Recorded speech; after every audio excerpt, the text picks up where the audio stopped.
choc brutal juste avant Noël-Merz met fin à la coalition. Le choc ultime à l'approche des fêtes, Friedrich Merz, l'autoproclamé chancelier de la CDU, longtemps convaincu d'être intouchable, se retrouve soudain au bord du gouffre politique. À Magdebourg, il est hué sans merci, conspué, sommé publiquement de se retirer. Mais ce n'est pas tout, c'est sa propre formation politique qui lui retire son soutien, tandis que le SPD l'expose au grand jour et le pousse vers la sortie. Ce qui suit maintenant, personne ne l'avait vu venir. Merz tire la sonnette d'alarme et met un terme à tout.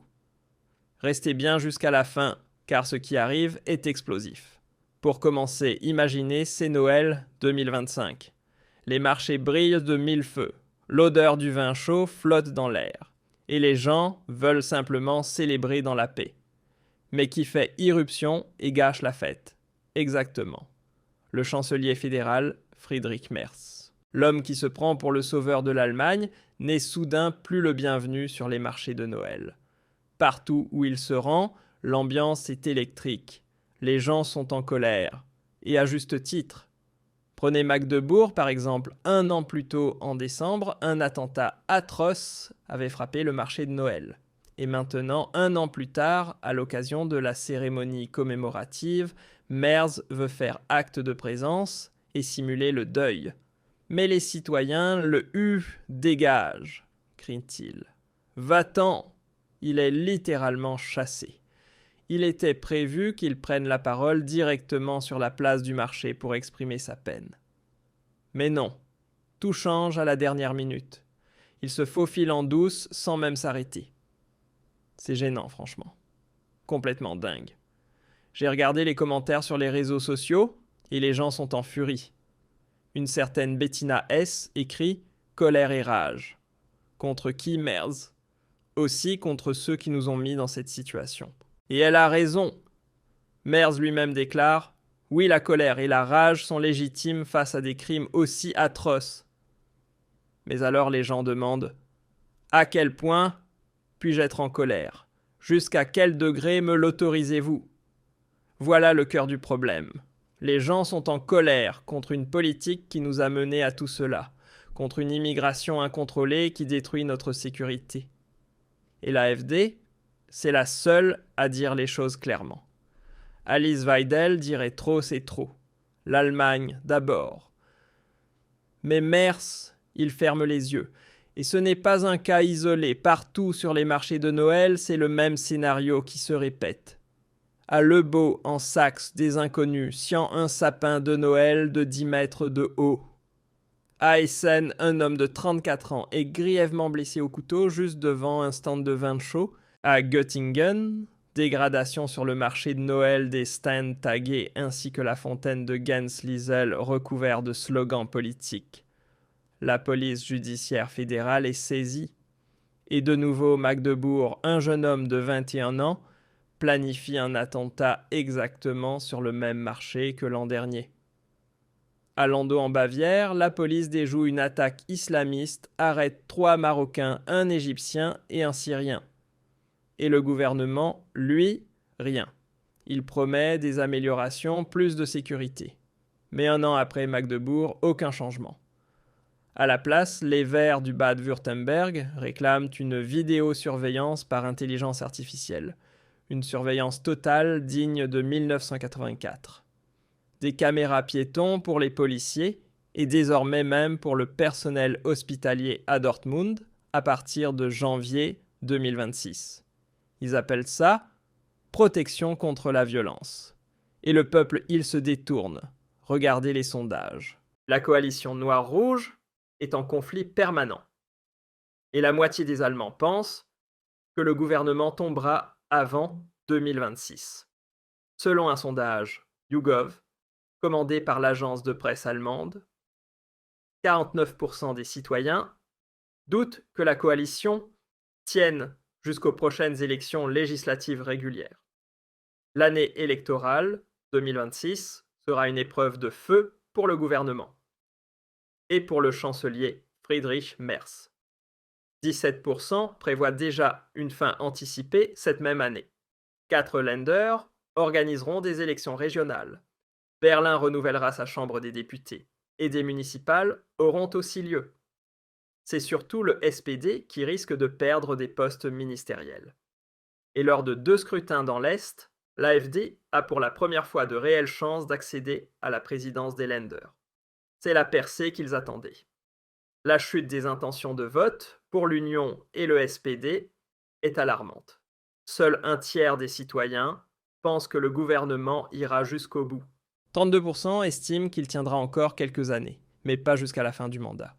Lors des dernières législatives, l'Union et le SPD réunis n'avaient obtenu qu'une courte majorité de 12 sièges, l'Union à 28,5%, le SPD à 16,4%. Aujourd'hui, l'Union stagne entre 24 et 27%, le SPD entre 13 et 14%. Ensemble, ils sont loin de la majorité dans tous les sondages. L'AfD, en revanche, grimpe. Elle se présente comme la voix du peuple.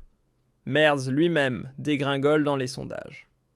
Dans le classement politique du Spiegel, daté du 21 décembre, seulement 35% souhaitent qu'il joue un rôle important.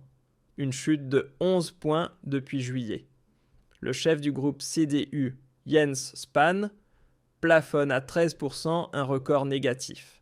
Des ministres comme Alexander Dobrindt, Bärbel Bass ou Boris Pistorius perdent eux aussi du terrain. Pistorius reste à 76% devant Merz, mais cela ne sauve pas la coalition. Aucune amélioration en vue, moins d'un tiers juge positivement l'action du gouvernement. Plus de 2 tiers sont critiques, et en Allemagne de l'Est, c'est encore pire. Même les électeurs des partis au pouvoir sont déçus. 64% des sympathisants de l'Union, seulement 46% de ceux du SPD. La cause. Les conflits internes, surtout en matière de politique sociale. Et vous savez ce qui est le pire. La majorité ne croit plus en un nouveau départ ni pour l'Union ni pour le SPD. À peine 9% espèrent un changement de ton. 49% s'attendent à ce que les disputes continuent. Comme avant, 2% prévoient même une escalade. Le peuple en a assez. Et l'AfD, elle, c'est la solution. Elle mettrait un terme à l'immigration, rétablirait la sécurité et remettrait l'Allemagne au premier plan. Mais la situation empire encore. Regardez ce que le gouvernement fait à nos caisses de santé. Juste avant Noël, une coalition complètement dépassée fait passer un plan d'austérité pour dissimuler l'explosion des cotisations. Au lieu de s'attaquer aux vraies causes, immigration massive, bureaucratie, projets idéologiques, ils sabrent dans les hôpitaux et nous vident les poches. Le plan prévoit 1,8 milliard d'euros d'économies dans les cliniques en réduisant les rémunérations prévues pour 2026. La ministre de la Santé Nina Warken se félicite de ce compromis bancal et affirme qu'il mettra fin à la spirale des hausses de cotisations. En réalité, de la poudre aux yeux. Les dépenses vont grimper à 370 milliards d'euros en 2026. Les caisses augmentent les cotisations jusqu'à 4,39%, bien au-dessus de la moyenne de 2,9%. Alice Weidel commente sur X, le gouvernement distribue des milliards à des migrants illégaux et à des rêves climatiques, mais il économise sur les retraités et les travailleurs allemands.